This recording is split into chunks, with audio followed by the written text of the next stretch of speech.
સાડીમાં શ્રીરામની ગાથા. રામ જન્મથી લઈ તમામ પ્રસંગોનું વર્ણન.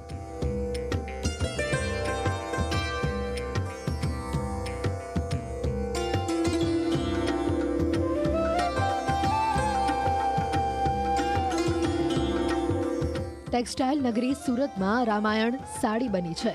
સચિન જીઆઈડીસીના કપડાના વેપારીએ રામાયણ પર જ આખી સાડી બનાવી કાઢી, જેમાં રામ મંદિરની આવૃત્તિ દર્શાવવામાં આવી છે. સાથે જ રામાયણના તમામ પ્રસંગોને અંકિત કરવામાં આવ્યા છે.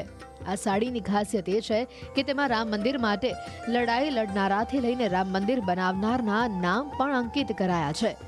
કલ્પ ટેક્સટાઇલના માલિક સૌરભ બુટાણીએ તૈયાર કરેલી આ સાડીની ગરિમા જાળવવા તેનું વેચાણ નહીં કરાય, પણ ભગવાનના દરબારમાં અર્પણ કરાશે.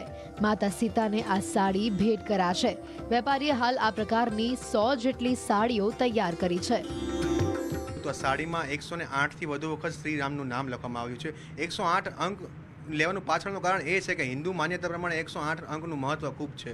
પછી સાડીના પલ્લુના ભાગમાં અત્યારે જે અયોધ્યામાં વિશાળ ભવ્ય અયોધ્યામાં જે મંદિર બની રહ્યું છે એનો ફોટો બનાવવામાં આવ્યો છે. અને પલ્લુની ઉપરની બોર્ડરમાં તો કે પ્રાદેશિક અને આંતરરાષ્ટ્રીય તમામ ભાષા 20થી વધુ જેટલી ભાષામાં શ્રીરામનું નામ લખવામાં આવ્યું છે. અને પલ્લુની બોર્ડરમાં પ્રભુ શ્રીરામનો જન્મ થાય ત્યારથી લઈને વનમાં જાય અને રામ રાવણ સાથે યુદ્ધ થાય અને લંકા વિજય થાય ને ત્યાંથી અયોધ્યા પુષ્પક વિમાનમાં બેસીને પાછા આવે અને રાજ્યાભિષેક થાય, તમામ ચિત્ર દ્વારા વર્ણન કરવામાં આવ્યું છે. રામ મંદિરના નિર્માણને લઈને સૌ કોઈમાં હર્ષની લાગણી છે, ત્યારે સુરતના વેપારીઓ અલગ અલગ રીતે આવૃત્તિઓ અંકિત કરી રહ્યા છે. ભગવાન માટે અલગ અલગ કલાત્મક વસ્તુઓ તૈયાર કરવામાં આવી રહી છે. ત્યારે સૌરભ બુટાણીએ તૈયાર કરેલી આ સાડી ખરેખર અદ્ભુત છે.